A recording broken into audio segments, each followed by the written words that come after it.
Hi everybody and welcome back at Azure Lowlands in the Netherlands. We continue with some amazing panelists who are here today with us on the couch to join Floor and me on some interesting discussions about DevOps. Everything DevOps. Everything DevOps. So it's going to be an exciting 30 minutes, so not to take away too much of the intro time, let's head over to Floor to say hi and to intro our amazing guest. We even came from internationally to join us today in the Netherlands. Yes, absolutely. Yeah, so happy to have all of you join us today. So I'm going to introduce you all quickly. I'm going to start with Marcel because you're just closest by. Yes. Oh, I thought you were doing your favorites first. Huh? Favesies first. I mean, you know, it's all favesies though, so that doesn't work. So Marcel, you're the co-founder and CTO of Xperiod. Welcome. Hi. Hi. Yeah, Hi. Thank you. Yeah. Introduce myself, Marcel de Vries, like you said, co-founder of Xperiod, and working in the field of application lifecycle management for a couple of decades. That transitioned to DevOps, and now it's more like DevOps focused all the time. So DevOps and Azure is what we do. Yeah. And sometimes you do events around DevOps as well. Yeah, I'm one of the organizers of Techorama, and I speak a lot across the world if it comes to DevOps. So, Yeah. Very, very cool. Yeah. And then next to you is April. Hello. I work for a small company called Microsoft. Which company? never heard of it. Yeah, I know, right? Small company. Not many people have heard of it, as What we're on do they Learn do? TV. I'm a senior cloud developer advocate, and I'm also the DevOps practice lead in advocacy. I run the DevOps lab and dev blogs, do a lot of stuff around DevOps in kind of the ops side and the developer side. Welcome. Hi, it's me. Checking the cameras. No, just kidding. So I'm Esther Bartel. I've been working in IT for way too many years to age myself. Having a lot of fun. Transitioned from ops to a more DevOps focused role because I'm just too excited about automating everything. Yeah. So happy to join the discussion today. Very, very cool. Perfect. And you had a session before already? You're still having a session? At 4. So that's like plenty of time closing- for people closing to session. closing Yes. keynote. Yes, saving Awesome. the best for last. Do you want to talk about the session real quick? What can people Okay, so expect? it's all about transitioning ops to a more cloud DevOps focused role. So I want to make sure that people understand that for us ops people to transition, we have to overcome some fears in regards to not being developers and not becoming developers. And it's definitely more, I think, a mindset that needs to be changed than just adopting to the really cool DevOps tool set that we have available for us. So hopefully I'll be able to educate life some. story. Of course. Okay. And I believe Memoirs from Esther. Yes, in 25 minutes, so that will be a challenge for sure. a short one. And I believe you, April, you're also having a session later today. Quickly want to tell us about it? 1:30, I'm running a session. I don't even remember the name, the title. It doesn't matter. It's irrelevant. I wrote it down though. It's end-to-end DevOps. It is end-to-end DevOps. Yeah. Perfect. That's what's on my slide deck. I'm going to be talking end-to-end DevOps, and this is going to be for the developer, for the operational team. But we're going to use the tooling and talk about that culture change, which is 80% of DevOps, and how to enable people. And we're going to go, right, we want to start from our code, best practices, how we secure everything, shift left, and we're going to deploy into Azure and automate the whole thing end-to-end using best practices with some monitoring tied in. So it's literally end-to-end solution that I'm going to be showing in a live demo for most of it. So pending the demo gods are with me, it should all be good. They'll be with you. Well, perfect. So you have 2 exciting sessions coming up. So when we head over to the topic, maybe Marcel, you can explain us what is DevOps to start with. Ooh, that's a nice and broad topic to start with. So it's always difficult to define where DevOps starts and where DevOps ends. The thing I always like to say is that DevOps is about you build it, you run it. So it's like the dev team actually building something, moving it to production. You have a team that is more a team of with different skill sets, and as a team, you're responsible for not only building what you're build, and then not throwing it over the fence anymore, but you're completely responsible for that. That also means 24/7 monitoring, getting paged out of bed if you did a wrong commit. And all those kind of things, and which is often more a challenge for the dev guys because they're not used to getting out of bed so early because they made a wrong commit. That was always somebody else's job. So it's a really interesting thing, but I think that more or less confines what DevOps is all about. It's not about dev and ops anymore, but it's about a team that does the whole thing end to end. Yeah, and there's not only DevOps, because we hear DevSecOps and MLOps and GitOps and like all the opses. Like, what is with that? Well, one thing I would like to say about that is that I hate it. And why do I hate it? Because strong statements. no, the thing is that if DevOps is done right, you do not need to add DevSecOps, BizDevOps, or all the other things. DevOps is about delivering secure and compliant software to production, because there's no other way of doing it. So if you then all of a sudden add like DevSecOps, all of a sudden Sec is more important? No, it's just part of what you need to do. It's one value stream that you deliver. It needs to be secure. It needs to be compliant if you need to adhere to compliance framework. So secure and compliant deployments is what needs to be done. So don't add anything to it. If you're adding things to it, to me, you're not really getting the whole notion of DevOps. It should be implemented from the start on. Yeah, but that's opinionated, and people know me from being a little bit opinionated about it. But we're all opinionated on this panel, and that's why we're here. One of the things I did at Microsoft this year is we had a YouTube channel where we posted the DevOps Lab, and it was the Azure DevOps YouTube channel. Great, but that's a tool. That's not DevOps. Yeah. So I kind of went in and said, we're going to rename this DevOps on Azure. And our tagline is DevOps is for everyone. So when we talk about like DevSecOps, MLOps, we're just putting another tech into it. And I talk about security being part of it. So that's a lot of my demos about security. Because as a developer, like I hated writing tests. I hated thinking about security, but we're talking about enablement to make that easier. And as an ops person, we'd always do it. We deploy something and go, the security person would be like, excuse me, can't do that, not secure enough. The cloud is insecure, or whatever the reason is. So yeah, and I think that all the terminologies are out there, and people are like, I want this thing, and I'm like, yeah, let's just do DevOps and just call it under that. But that's why I rebranded the channel, DevOps is for everyone, and we brought in everyone from every walk of life at Microsoft, because they all are using DevOps in some way, shape, or form in their life, and they all spoke about it, because it isn't just for the devs or the ops or the whomevers. So get away all the DevSecOps names and the ML ops, and we'll just move away. Yeah. You mentioned before about shifting left. We're shifting so much left, I feel like. Is there anything left on the right? There still is. And like Really? so many organizations still do stuff after. We still have breaches in the cloud. And we know that 95% of cloud breaches are due to human error. There are still things we don't automate because it's too hard to automate. People always ask, what do I automate? Everything.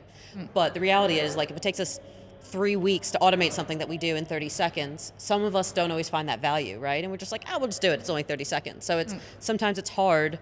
Not everything's automated. We'd like it to be end-to-end automated, but it's not always that way, and that's the reality. But it's that nice goal that we try to achieve, right? What are some of the things that you found that you cannot automate, or you're like, everything ultimately can be? Someone walking my dog in the morning. Well, yeah, fair. Other than that, Well, you could. you haven't seen how big my dog is. Oh, okay. Yeah, I need a big robot, and I don't have space for that. You can literally automate everything. It's the amount of time to get there. Now, there are certain things, I've been on some projects where we can't automate certain components, but pretty much everything in a pipeline can be automated, unless you found something you haven't been able to automate. I automate everything. No, that's not entirely true, to be honest. I still think it's very important to have that human interaction. And I think that's the binding force if we're talking about DevOps, that it's all about staying communicated with each other and making sure that we learn from each other. Because for me, I do understand all the different labels that are out there, because we come from cultures where we have all these specialized teams. And I think now with DevOps, the first time ever, we're putting all the teams together, or all the specialists together in a team where we have to learn to communicate again and share our enthusiasm on our specialisms, but also share that responsibility. And I think that's one of the major mindsets that needs to be changed, that all of a sudden it's not about it's broken, you fix it. It's now, it's broken, let's fix this. And I love that mentality. But maybe that's because I come from an end user computing where we're used to do shopping with all the teams to make sure that we get a better user experience. There's one thing I would like to one thing I would like to add to this is that I think automation is crucial to get things in like a repeatable state, and it's you can repeat it over and over again. But there are some things that sometimes you need to do that don't need to be repeated. And one of the things is, for example, if you do a zero downtime deployment of a new application in your environment, and you need to do a schema change. Now that schema change will be done once. Now the question is, how much effort would I put in on automating that schema change? And it makes a lot of sense just to have a team on call, do the whole deployment to, for example, a Kubernetes cluster or whatever you're using in the cloud, run that zero downtime deployment, and then have like a team on standby, and they will do the schema change, flip the toggles, and ensure that everything runs smoothly, instead of automating that, because there's no business case in actually automating that, because then you're often like testing so many things and all the things that can go wrong. It's better to just have a human in the driving seat for those, I would say one-off changes that you need to do in production, because there's often no reason to redo them after the fact. So that's one thing I often see that does not have to be. There's the one thing. Yeah. At least one that I know. In ceremonies, and that's the human interaction. So. Right. Getting the ceremonies in play, doing retros, those are not automated. Having your daily stand-ups not automated. You don't want to automate your stand-ups, right? Because I've seen people that just, we have maybe an async stand-up, and they're like, oh, I'm just going to put the same thing in every day. I'm like, you're not doing the same thing. I've seen your task load. So I think the ceremony is important. And again, one-off tasks that you want the human interaction. Humans are important, and I think when we talk about DevOps, especially in the ops world, like we need more humans to automate things, but we need the humans to do other human-like things, and that's where we tell people, like, we still need you to have a job, and you're not out of job, especially when you go to the cloud. Your role is going to change a little bit. You're going to have a new way of life that's going to be better, and you're not going to fight fires at 3 a.m, I promise. Yeah. Hopefully. So what would you say are really the core benefits of DevOps? I like sleeping at 3 a.m. I think there's a lot. And we talk about defining DevOps. It's delivering value. And we talk about to our end users. Is that internal users, external users? Are you delivering an application, a product, or are you delivering an infrastructure to your internal estate, right? It's delivering that value and watching people be really happy. And I spoke to a gentleman last week who goes, oh, we can't push features more than every 6 months because our end users don't like it. I was like, no, they like the features, they don't like the things that break. So having that value add to the organization where we deliver more features faster. And when you work with a team that starts embracing DevOps practices and they see that light, they see the improvement in their life and see the light bulb go off, that excites me about DevOps. So when I was in engineering, delivering customer projects, and you're like, oh, I get it now. Like, this is why we hurt ourselves for so many weeks to get to this point, and then you just start getting better and better. So seeing that momentum build makes me happy as a human, and seeing people accelerate. Yeah, you see that DevOps for the end customer provides this notion of that everything is optimized for their flow, instead of things are optimized in the organization for the one resource that you need to fight for. And that's one of the crucial aspects if it comes to doing DevOps, is that you say, well, in the past we had a specialist team that did the tests. We had a specialist team that was for the ops. We had a specialist team that did the development, and you might even have like the people doing the requirements management. And it's no, we're optimizing that. It's optimized for one flow that's completely delivered, and then everybody is involved in that. So everybody's in the know of what's going on. It's like throwing things over the wall all the time, and then, I need to figure out what somebody intent was, or I need to figure out what went wrong, and that just takes so much time to remediate issues if they are in production, time to understand if the feature was actually delivered right, and also involving the customer. That is one of the crucial aspects of DevOps, and that's where the customer sees the benefit that all of a sudden, when something goes wrong, often if often immediately if there's a DevOps team behind it, because then like in an hour or so it's fixed. If it takes like a week to get things fixed again, then it's probably still a siloed organization, because there are all these walls and all these, they're incentivized for stability, they're incentivized for change, they're incentivized for finding as much bugs as possible, even if they don't matter to the user. And that whole optimization is for the enterprise really beneficial because it's lower cost, and for the end user beneficial because they get higher quality products in their hands all the time. And I also think that's one of the things that I want ops to understand, that with the whole DevOps and continuous integration and continuous delivery, it's now about introducing smaller changes instead of the big bangs. And that, once again, is that mindset change that also needs to happen, because from an ops perspective, any change to your environment means that stability is at risk. So in the past, these major changes were like the greatest fears that we had as ops. So we would, of course, we would fight them to the death. And what we're seeing now is that with these smaller changes, the impact is less, so the stability is better. For And a you lot get of into our the environments. habit of And you get continuously instant feedback from your end users, which means that you can instantly continue to improve their experience, which, I think is amazing. But once again, I might be just biased because I'm so excited about the opportunity to actually have that interaction. And I do know a lot of the ops people love to stick in the basement and not have that interaction with other humans. So I think there's still some lessons to learn. I mean, there's days that I also want to sit in the basement.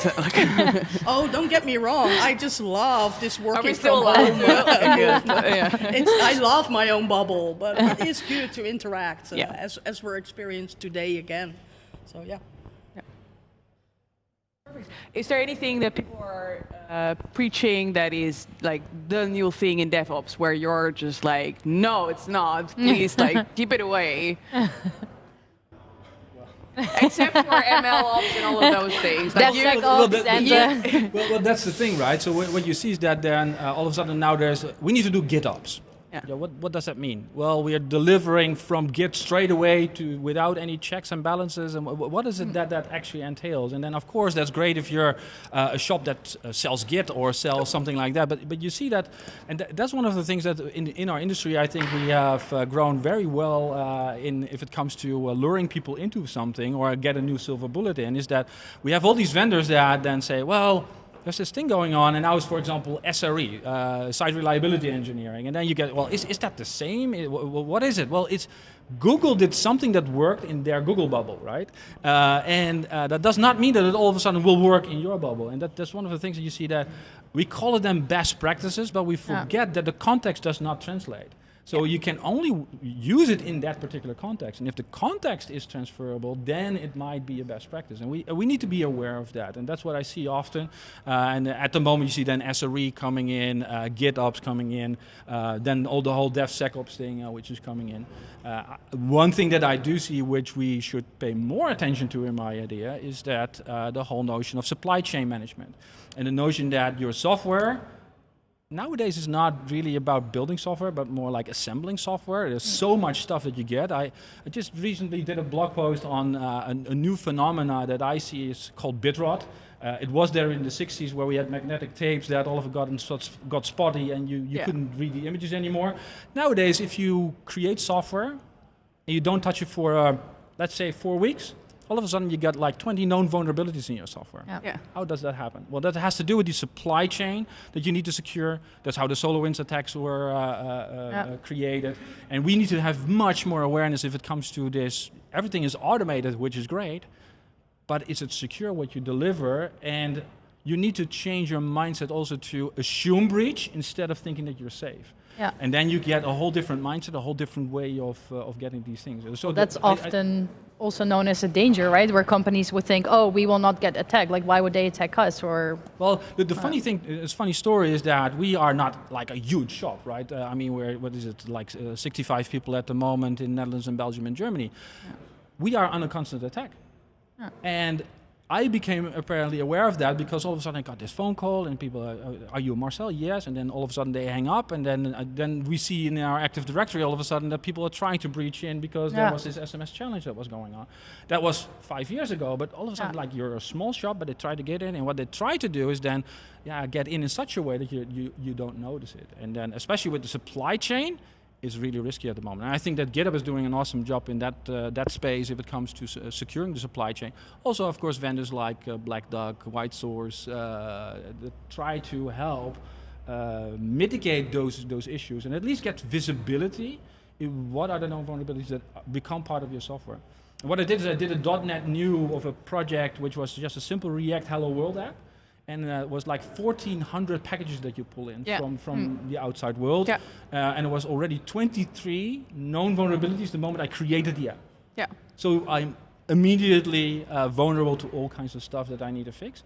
And that type of awareness we need to get in, because automating everything is really one of the big things.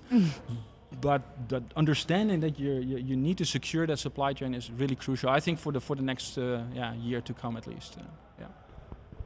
I just have one more comment to add to your question. So one of the things that I've noticed this last year is when management gets involved to push or to enforce those changes in the workforce, is that somehow the idea was made that if we give our ops people a PowerShell course, then we are getting our DevOps in place. So it took me quite some time. It doesn't work that way? No, I'm sorry. I'm really sorry, people, to disappoint you all, especially the managers. Yeah. But like I said at the beginning, what I love about DevOps is the cross-discipline teams. So that means not everyone has to have the same expertise. And I don't mind that there are ops people that do not love PowerShell. I cannot relate to that. That's a whole different story. But it's okay if you're not willing to do that PowerShell part. Yeah. I'm pretty sure that we can still find a common workflow, a method, or a process flow that we can still talk about the same feature set that we want to introduce in our solution. But it's okay that just some of us in the team are focusing on implementing that, using PowerShell, of course. But okay, if you need more time to get to feel comfortable doing that, then that's perfectly fine. And I think that's something that management doesn't always get in this whole new DevOps movement. We talk a lot about the buy-in from the business, and we need to lead from the top, right? And it's how we made the change at Microsoft, and I give lots of talks about the DevOps culture, because it's 80% of your change, but it's incentivizing people. So if someone doesn't like PowerShell, not that I don't like PowerShell. Loving the outfits, by the way. we're dressed appropriately for the event. I've worked on teams where people did not like PowerShell. I'm like, let's just try it. And I always say to people, and this is the management recognizing, it might take someone 8 hours to do something I do in 20 minutes, because I know PowerShell, right? But they made the attempt. And what we're measured against in the DevOps world is the next time you do it, how long did it take? Maybe 6 hours or 4 hours or 2 hours. It's that continuous improvement and support from the management to say, we want you to learn. You don't have to be a PowerShell, king or queen, or you don't have to work hand in hand. Don't have to be Jeffrey Snover. Yeah, you don't have to be Jeffrey Snover, who, by the way, is amazing. He has left officially as of tomorrow. Yeah. But you don't have to be that. But just that ability to want to learn and understand. Like, I had to learn C# in one of my customer projects. I don't even want to talk about that disaster because it's not my strength, and I learned it. But it took me a while, but that continuous improvement was supported by my team and my manager, and that's important. Learning the new tech, becoming horizontal technologists, if you will, I love that. is really crucial. What I would like to add to that, because one of the things that we do is we come in and then be the interim CTO for a while and really help out these companies make this transition. One of the things that I always want to emphasize on is you need to spend much more time on training, learning budgets, etc. And not only just allocating money so that they can go somewhere on like Azure Lowlands or whatever, but really spend time in your team learning and create this self-learning team. So keep the team the same, learn as a team, and bring work to the team. And room for failure. And there's some really important things that need to be changed, because if you look at our industry, I mean, they invest like 1 or 2% of their revenue, and it's just not enough to get a workforce that needs to be so highly proficient in all these things. And if you look at what we need to learn all the time, I mean, every year it's just new. Every 6 months we get new stuff. Always keep learning. It's crazy. Always keep learning. I would say management, team up there, because we need better support in that. Well, that's super interesting, because we'll have a panel on learning and skilling later as well. Yeah. So we'll make sure to pass on this feedback and see how we can improve. I think a great quote, and it's something we embrace at Microsoft. We've all been on projects where they say failure is not an option, and you've had your manager sitting over your shoulder, and that just scares the snot out of you, right? So, sorry, an Americanism. So instead of that, we use failure as an opportunity to learn, and that's that mindset change and that room for growth. Because we got into tech because it's fun and exciting. That's why I got into it, and every day is a learning day. I specifically block out learning time, but failure is an opportunity to learn, and that's the DevOps mindset. Versus someone sitting over your head saying it's not an option. If you fail, you're out of job. That's not what we want to deliver, and that's a scary place to be. And I think we've all been there. Well, thank you, April, for sharing that with us, of course, and also great pieces of advice for anybody who's watching or listening with us today. So thank you so much for being here. 30 minutes, unfortunately, goes way too fast. Yes. I feel we could keep on going, talking all day. Can keep on going? You cannot, unfortunately, because we have other guests coming, but you will, of course, have your own sessions later where we wish you lots of fun and good luck. And for everybody who's been watching or listening today, thank you very much for joining us for this panel. A special thanks to Floor and our lovely guests for today, and stay tuned for our next one coming up.